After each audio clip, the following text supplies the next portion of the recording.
rrugë të riqen pa u plotësuar 8 kërkesat, vazhdon protesta në 2 fronte. Nesër bllokojnë hyrjen e parlamentit. Qeveria miraton marrëveshjen me Gjermaninë për konviktet. Senati Akademik i Universitetit të Tiranës del në mbrojtje të studentëve, nuk kemi kërkuar pagesa shtesë për prodhimet e mbardhura, dakord me uljen e tarifave që këtë vit. Pas zgjedhjes së anëtarëve të KLP-s, konferenca e përgjithshme e gjyqtarëve ka zgjedhur 6 anëtarët e qeverisjes së gjyqësorit, i hapet rruga emërimeve të reja në drejtësi. Pas debateve për listën e dëshmorëve të kombit, qeveria dërgon në parlament ndryshimet ligjore, një setimi për veteranët me dokumente të falsifikuara në arkive. Gjykata amerikane dënon ish avokatin e presidentit Donald Trump 3 vjet burg për rishpet ndaj grave që denoncuan kreun e shtëpisë së bardhë. Juristi deklaron i bëra qefin shtepit.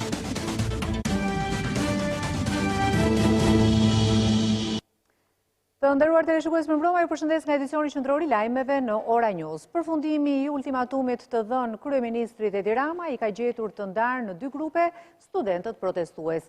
Një pjesë e tyre kanë qëndruar sot përpara selisë së kryeministrisë, ndërsa të tjerë kanë qëndruar si gjatë gjithë këtyre ditëve përpara Ministrisë së Arsimit. Madje edhe në marshimin në rrugë, të rinjt kanë shmangur bashkimin duke lëshuar batuta ndaj njëri tjetrit. Protesta e studentëve ka nisur ndarë këtë mëngjes, madje shumë prej fakulteteve kanë qenë të paqartë për mënyrën e organizimit. Studentët e fakultetit të mjekësisë kanë marshuar në këmbë drejt Ministrisë së Arsimit. Të njëjtin veprime kanë bërë edhe ata të shkencave sociale, arteve apo dhe të inxhinierive. Drejt korpusit janë nisur gjimnazistët e shkollës Partizane. Për shkak të numrit të vogël të studentëve, vendosën të rikthehen për të drejtuar Ministrisë së Arsimit. Pranë kryeministrisë kanë qëndruar gjatë gjithë natës një grup i vogël studentësh, përplasur me marshimin në bulevard të studentëve të korpusit. Diferencat janë shfaqur edhe në thirrjet e tyre. Edhe te zona e Nëntkaçeve u shfaq përplasja e 2 grupimeve.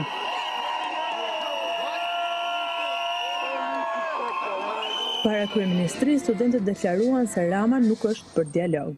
Kryeministri po thotë që dua dialog. Po si mund besojmë ne ty kur ti na thua duam dialog dhe ndërkohë ti procedon shokët dhe shoqet tona?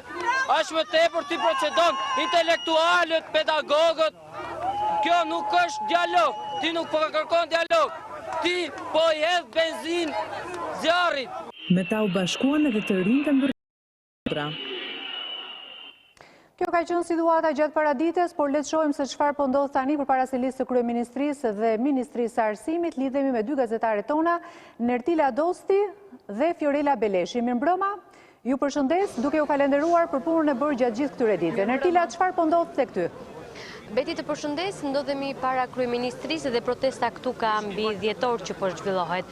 Është ftohtë, temperaturat janë ulur, por studentët janë të vendosur për të qëndruar këtu deri në marrjen e një përgjigjeje, thon ata. Nuk e di ende se sa do të zgjasë protesta para kryeministrisë, të paktën për ditën e sotme, por thuhet se një grup i studentëve, një grup trunar do të qëndrojnë deri në orët e para të mëngjesit, ndërsa nesër që protesta të zhvendoset para parlamentit. Mirë, Nertila, nëse ke informacione të tjera, na e kërko me njëherë linjën, lidhemi tani edhe me Fiorella Beleshin. Fiorella, po aty ka student? Mirëmbrëma Beti, edhe tek Ministria e Arsimit pas 10 orësh vjen të qëndrojnë një grup studentësh, të cilët të pyetur nga Ora News deklarojnë se do të qëndrojnë këtu deri në momentin që mund ta përballojnë të ftohtin, pasi duhet të kujtojmë që është shumë ftohtë, temperaturat janë të rëna. Ato mundohen ta përballojnë temperaturat të ulta me kushte si me batenia apo me zjarr të ndezur her pas here. Po, Fiorella, do vijojnë të qëndrojnë këtu deri në momentin që ato mund ta përballojnë. I ke pyetur nesër çfarë do të bëjnë? Do të qëndrojnë përpara Ministrisë së Arsimit apo do të zhvendosen tek parlamenti?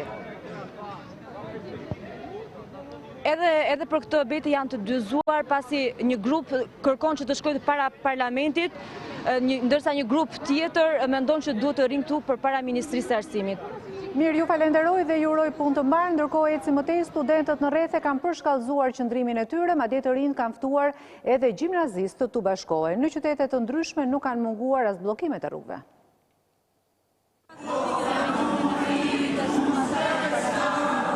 Studentët e Universitetit Aleksandër Gjuvani me flamuj kombëtare pankarta në duar, pasi marshuan nëpër rrugët e qytetit, bllokuan aksin Tiranë-Elbasan brenda sheshit.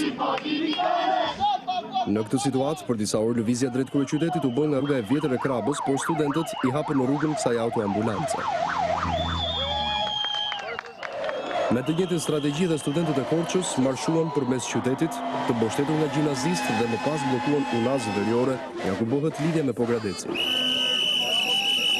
Më pas u zhvendosën pranë shkollave të mesme Raqi i Qirinxhi, e Themistokli Gërmenji në shenjë proteste për presionet që sipas tyre po u bëhen maturantëve për të mos u bashkuar me ta. Gjimnazistë të Beratit denoncuan se i mbyllën në shkollë për të mos i lejuar të dilnin në protestë në mbështetje të studentëve. Klientët nuk i kanë lejuar të dalin në pushimin e gjatë nga shkolla dhe i kanë mbajtur brenda, kanë kyçur deri në jashtë të shkollës. Plotësimi i 3 kushteve që i kishin vënë Universitetit Luiz Gurakuqi nuk u përkthye në përmbyllje të protestës për studentët e shkollës. Pasi siç e cilësojnë ata, përmes përmbushjes së këtyre kërkesave do të plotësohet një drejtë legjitime, jo vetëm e studentëve të sotëm, por edhe studentëve të nesërm. 8 pikat e bora publike janë kushti i panegociueshëm sipas të rinjve që akuzuan qeverinë dhe kryeministrin Rama si manipuluesi të vërtetës. Mos u përdorni! Nga sheshi 2 prilli e vijuan protestën përpara gjimnazeve, pasi sipas tyre, të rinjt nuk janë lejuar të bashkohen protestave që vijuan edhe në Vlorë, Gjirokastër dhe Sarandë. Një pjesë u nisën drejt Tiranës, ndërsa të tjerët u larguan me zotimin se tashmë nuk ka më kthim pas.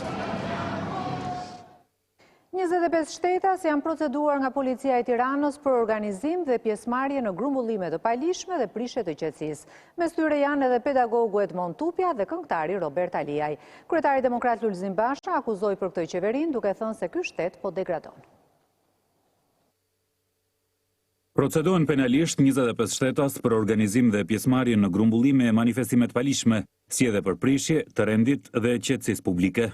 Policia e Tiranës ka njoftuar se 25 shtetasit, ditën e martë rreth orës 18:30 nga Ministria e Brendshme në drejtim të kryeministrisë kanë organizuar një tubim të paligjshëm dhe kanë vazhduar duke prishur rendin dhe qetësinë publike dhe pas lajmërimit bërë nga ana e policisë për shpërndarje, materialet ju referuan prokurorisë rrethit gjyqësor. Vihet re se në mes të proceduarve janë edhe këngëtari Robert Aliaj dhe profesor Edmond Tupe.